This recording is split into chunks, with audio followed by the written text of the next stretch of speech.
Hey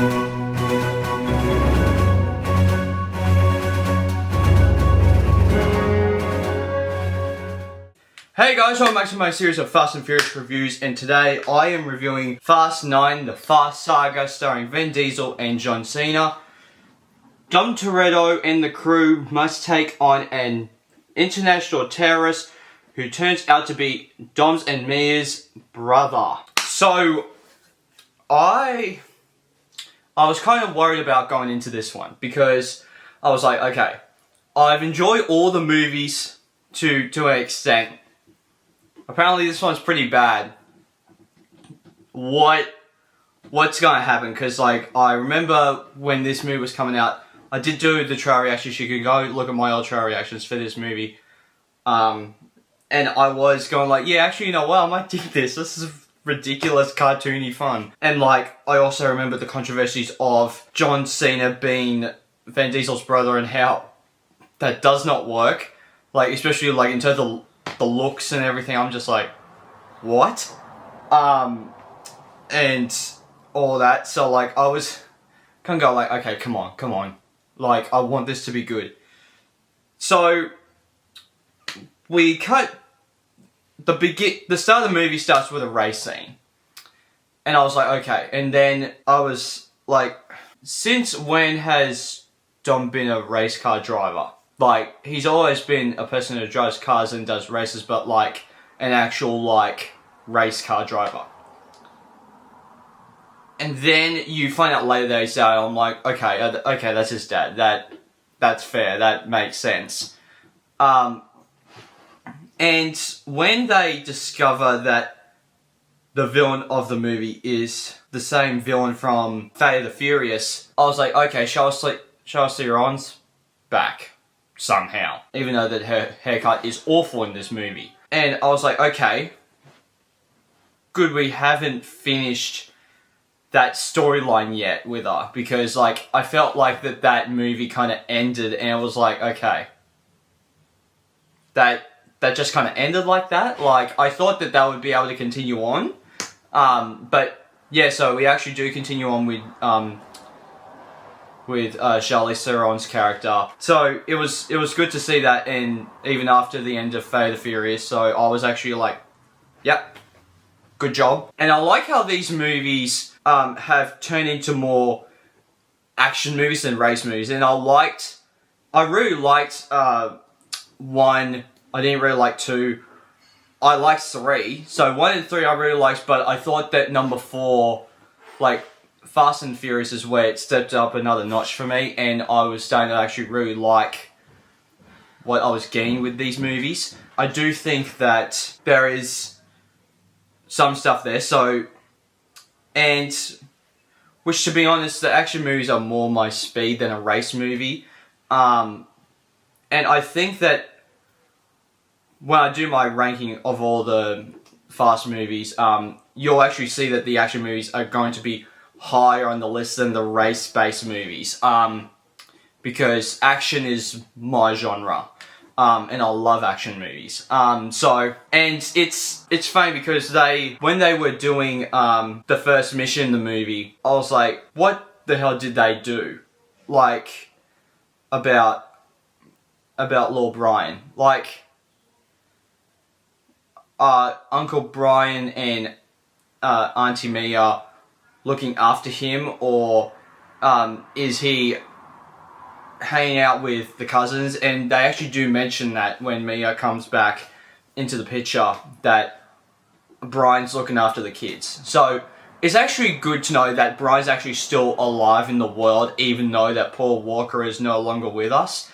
And I actually really do like that, and I'm hopeful that in Fast X Part 2 that we actually do see Paul Walker's brother play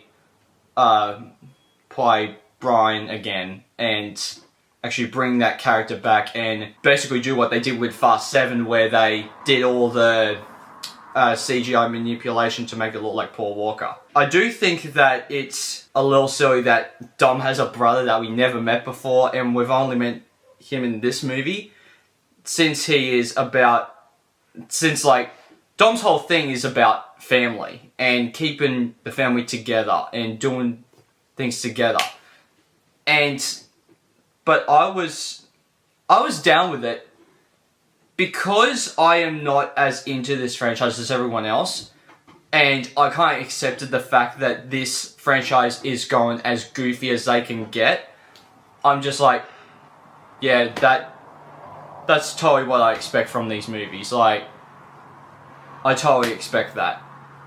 So I do love the references in this movie too, and I mean all the movies that are great in pop culture. They have a Scooby-Doo reference in Fast 5. They have a bloody Timothy and Star Wars reference in this one. Love the Yoda one where the girl is like, no, you're like Yoda because he's a little puppet with someone's hands up his ass. Like that's hilarious. I actually did really enjoy the flashbacks, whether it's when Dom is going into the water and going through the past memories, or it's Dom versus Jacob in the race, or it's the opening scene.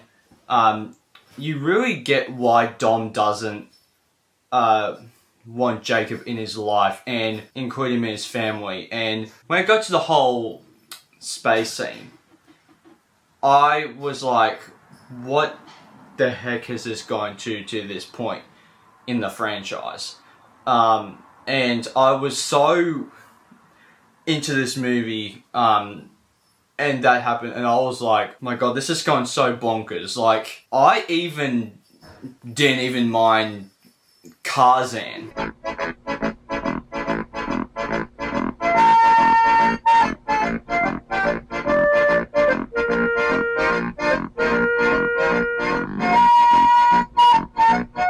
And yeah, and I knew that it was going to happen because I have seen the ending before, but seeing it, you're like, this is definitely gonna be something. So seeing the end of the movie did give me chills when you see that there's one chair left, and Mia tells Dom that he's on his way, and they all turn around and you just hear the car engine. And you see Brian's car pulling up to the Toretto household, and you're like, my god, chills. I am going to give F9, the Fast Saga, a 4 out of 5 stars. I know it's crazy. I think that it's pretty entertaining, which is what I expect out of these movies and expect out of any movie. I expect to be just entertained. Like, if it's a good story or a well-made movie, that's just a bonus to me. I just want something that entertains me. And, yeah, but I think that after 7, they became, like, not so well-made movies, but entertaining movies, if you know what I mean. So, guys, thank you very much. Please hit the like button down below. Please hit subscribe, also do the little bell icon to get notified of future reviews I do, and I'll see you guys next time. Take care. Bye. Subscribe to my channel and also press this bell icon. Everything rides on tonight. Bitch on your stony, I do it out. Candy paint with the white on top. Lambo doors or the wood.